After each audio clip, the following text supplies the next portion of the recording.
น้องป่ามาน้องหรือเขาบอกเอาแห่ไปบ้านแล้วน้องป่าใส่ไว้ตุลาดงทั้งนั้นไอ้เจ้ากันก็พอใจในง่ายซึ่งมาเก็บอยู่เรียนที่น้องยกไปแล้วสุภาพสุภาพน้องบอกว่าจะบอก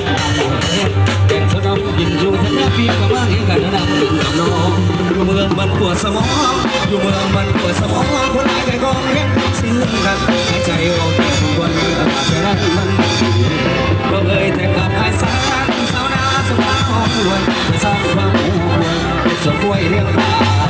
ส่งตายเสียบุญเฮียนเสียบุญเฮียนเด้อ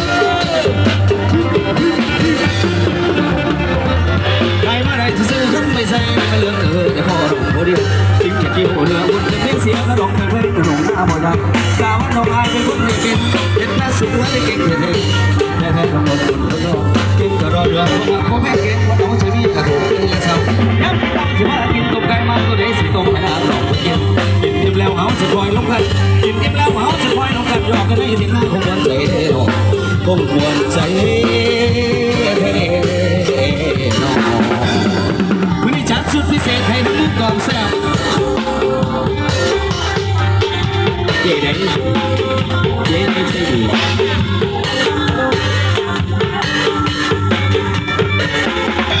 อยู่เมืองมันปวดสมองอยู่เมืองมันปวดสมองคนไหนก็กองเย็นไม่สิ้นกันให้ใจอ่อนตกไว้ไม่บังเลยก็เลยเจ็บปวดหายสายเศร้าหน้าจะมาออกด้วยจะสร้างความหัวปวดสุขไม่เลี้ยงตาสบาย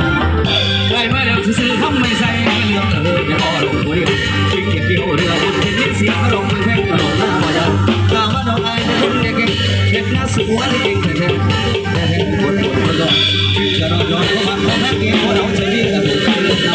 ากินข้าวจะมากินต้มไก่มาก็เลยสิต้มไม่ได้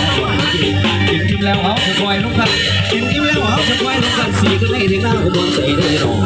ต้องมวนใจ